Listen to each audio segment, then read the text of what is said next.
सामान्य काल के 23वें रविवार का पाठ हम प्रत्येक जन को याद कराती है कि यदि कोई भाई या बहन भूल चूक गलती या पाप करता है तो हम प्रत्येक जन को उन्हें बड़े प्यार से सुधारना है,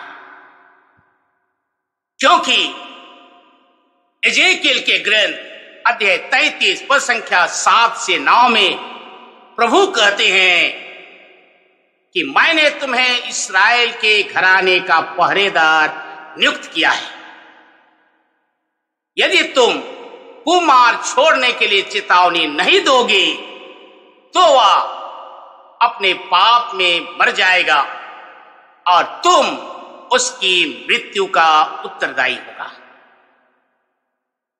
लेकिन यदि वह तुम्हारी चेतावनी को नहीं सुनता है और वह अपने पाप में मर जाता है, तब तुम जीवन में सुरक्षित रहोगे। एक बात बहुत ही महत्व रखता है, अपने परिवार के माता पिता पति पत्नी भाई बहन या इस कुटुंब को सुधारना जीवन का सबसे दर्दनाक और कठिन काम है। किसी व्यक्ति को सुधारने के लिए हम प्रत्येक जन को जानना चाहिए कि कलीसिया में न केवल पुरोहित और धर्माध्यक्ष गण चरवाहा हैं, परंतु आप प्रत्येक जन अपने भाई बहनों का पहरेदार हैं, चरवाहा हैं। इन भाई बहनों का शारीरिक और मानसिक रखरखाव का जिम्मेदारी तो आप पर है ही, लेकिन उससे भी ज्यादा उसकी आत्मा का उत्तरदायी आप हैं। इसे आप दरकिनार नहीं कर सकते। इसलिए इस व्यक्ति ने आज भूल चूक गलती पाप किया है। याद रखिए, इस गलती में, इस पाप में, इस भूल में, इस चूक में आप और मैं बारंबार गिरे हैं, फंसे हैं। इस वक्त में इस भाई या बहन की बारी है और इसलिए हम प्रत्येक जन को सहृदयता दिखाने की जरूरत है। इस भाई या बहन की आत्मा को स्वर्ग पहुंचाने का दायित्व आपके ऊपर और मेरे ऊपर है। संत पौलुस रोमियों के अपने पत्र अध्याय 13 पद संख्या 8 से 10 में सुंदर सी बात रखते हुए कहते हैं कि हम प्रत्येक जन अपने भाई बहनों का मार्गदर्शन करा रहे हैं। हम उनको यथाकोशित सुधारने की चेष्टा कर रहे हैं। इसका अर्थ नहीं है कि हम लोग उनको नीचा दिखाना चाहते हैं, उनका अपमान करना चाहते हैं, उनका उपहास उड़ाना चाहते हैं, लेकिन इसलिए कर रहे हैं क्योंकि हम उनको प्यार करते हैं, उनके प्रति हमारा सरोकार है, हम उनकी परवाह करते हैं। और इसलिए किसी व्यक्ति को सुधारने के लिए हम कभी भी अन्यायपूर्वक तरीकों का व्यवहार अर्थात इस कार्य में कभी भी व्यक्ति का शारीरिक और मानसिक अत्याचार और शोषण ना हो, इसकी यथावत कोशिश करना चाहिए। सुधारते समय हम कभी ना भूले कि हम दया सागर प्रभु के अनुयायी हैं, कहीं हम सुधारते सुधारते उस प्रभु को छोड़ ना दे तो दया सागर है और हम निरंकुश हो जाएं, जो आज की गति है। हम उस प्रभु को हम मानते हैं जो क्रूस के ऊपर से कहा था, हे पिता इनको क्षमा कर देना क्योंकि वो लोग नहीं जानते हैं कि क्या कर। हम प्रत्येक जन सदा ख्याल रखे कि हर व्यक्ति ईश्वर का प्रतिरूप है,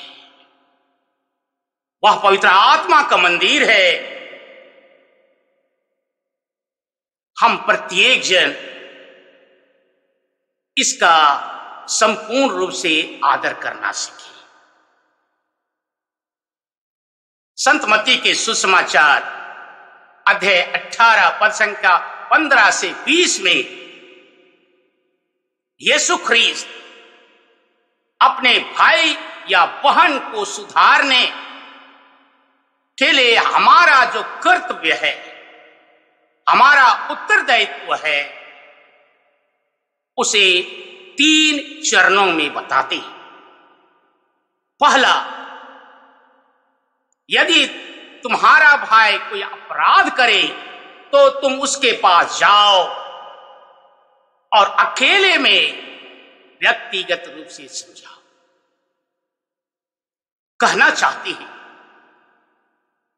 कि यह मसला किसी के कानों तक ना पहुंचे। दूसरा, यदि वह तुम्हारी नहीं सुनता है तो 2 या 3 व्यक्ति को साथ ले जाओ और 2 और 3 व्यक्तियों के गवाह के सहारे यह प्रमाणित हो जाए और उसे सुधार सको। याद रहे, इस कदम में इस व्यक्ति को यह अनुभव ना हो कि मैं इनके द्वारा किनारा किया जा रहा हूं, मैं दोषी ठहराया जा रहा हूं, लेकिन उसको यह एहसास हो जाए कि ये लोग मुझे प्यार करते हैं, मेरी अच्छाई खोजते हैं, मेरी भलाई चाह रहे हैं। तीसरा, यदि वह इनकी भी ना सुने तो कलीसिया को बता दो। प्रियजन, यह कदम तब होना चाहिए जब भाई या बहन का अपराध कलीसिया को सर्वनाश कर रहा हो।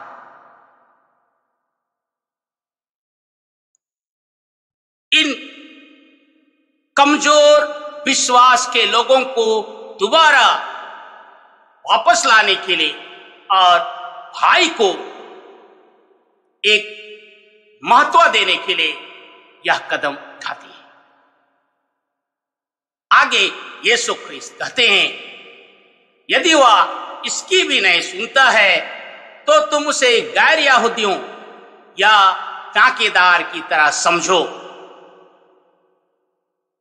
यहां पर यीशु ख्रीस्त उससे भेदभाव नहीं करना चाह रहे, उससे बदला नहीं लेना चाह रहे हैं, लेकिन कहते हैं कि तुम उन्हें गैर यहूदी की तरह समझो और उपेक्षा करो, जिससे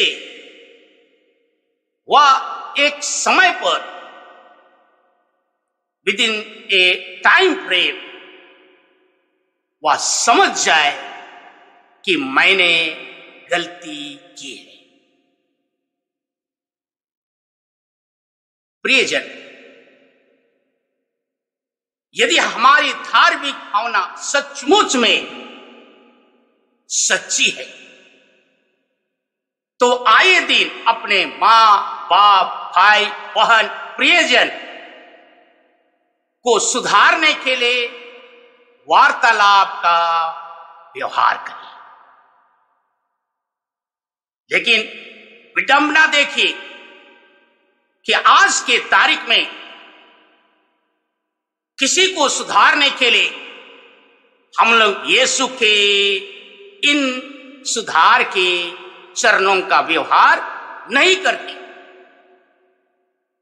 लेकिन दुनियाई तरीकों के अनुसार हम मुंहतोड़ उसे जवाब देते हैं, उससे दूरियां रखते हैं, एक दूसरे के साथ मिल बांट के पक करते हैं, उनके गलती का नकारात्मक संदेश दूसरों तक फैलाते हैं, उनका उपहास करते हैं, उसको बदनाम करते हैं, अपमान करते हैं।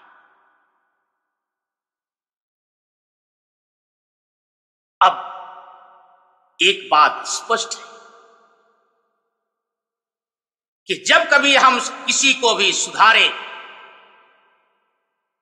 कि हम प्रत्येक जन को उस भाई या बहन की निजता का मौलिक अधिकार का भी सम्मान करना सीखें। सार्वजनिक स्थानों में उसे बदनामी से बचाना आपके कंधे पर दायित्व दिया गया है। उसके सुनाम को कभी भी हम दरकिनार नहीं कर सकते हैं, उसका सम्मान करना होगा, क्योंकि ईश्वर ने हर व्यक्ति को बपतिस्मा के समय कहा होगा कान में, यह मेरा प्रिय पुत्र है, मैं इस पर अत्यंत प्रसन्न।